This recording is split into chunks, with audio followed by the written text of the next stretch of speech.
for 24/7 comfort on call. Well, hello, Brad. I'm shocked you're going to discuss this.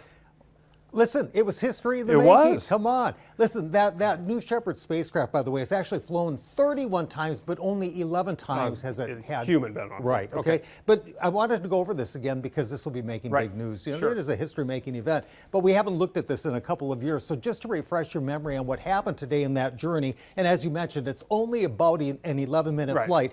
It blasts off with the people inside this little capsule. The bottom stage comes down and lands. They go up to that Kármán line, which is about 62 miles above the surface of the Earth. So that would be that internationally recognized line of Correct, space. 62 miles up there, and you're gotcha. only there for a couple of minutes. So you experience weightlessness, you can see the curvature of the Earth, you can see the blackness of space, and then gravity wins and pulls the capsule down, but the capsule does come down on a parachute. So that's what happened today.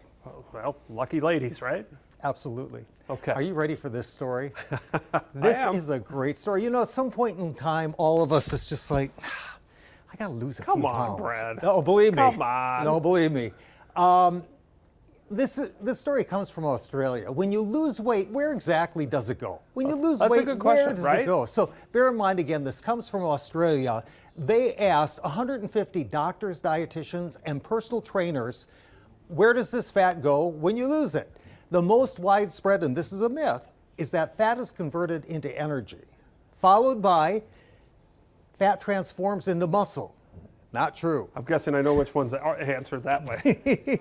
Others assumed it exits through the digestive system. Okay. Of these 150 people that were surveyed, only 3 people got the answer correct. Really? That means 98% of these health professionals couldn't accurately explain how weight loss works.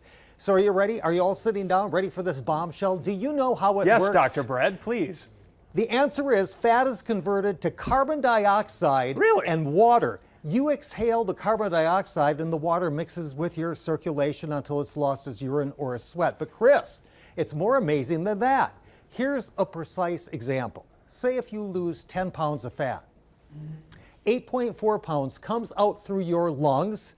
The remaining 1.6 pounds turns into water. So I'm exhaling 8.4 pounds of fat. Yes. In other words, nearly all the weight we lose is actually exhaled. And as remarkable and surprising as this seems, it doesn't end there because it's not just during weight loss. It's almost everything we eat, especially carbohydrates, comes right back out of the lungs. Every carbohydrate you digest, nearly all the fats, those carbohydrates, converted to carbon dioxide and water, and poof, it disappears into thin air, Chris. So is the next weight loss just rapid breathing? Okay, it's funny that you asked that because they did bring that subject up. They said, no, rapid breathing only results in feeling a little lightheaded. Okay. Hyperventilation. So do not hyperventilate trying to lose weight. Correct. But it is interesting that, you know, I guess it makes sense. Carbohydrates are, you know, carbon, oxygen, and hydrogen. So it, you figure out the combination, CO2, H2O. All right.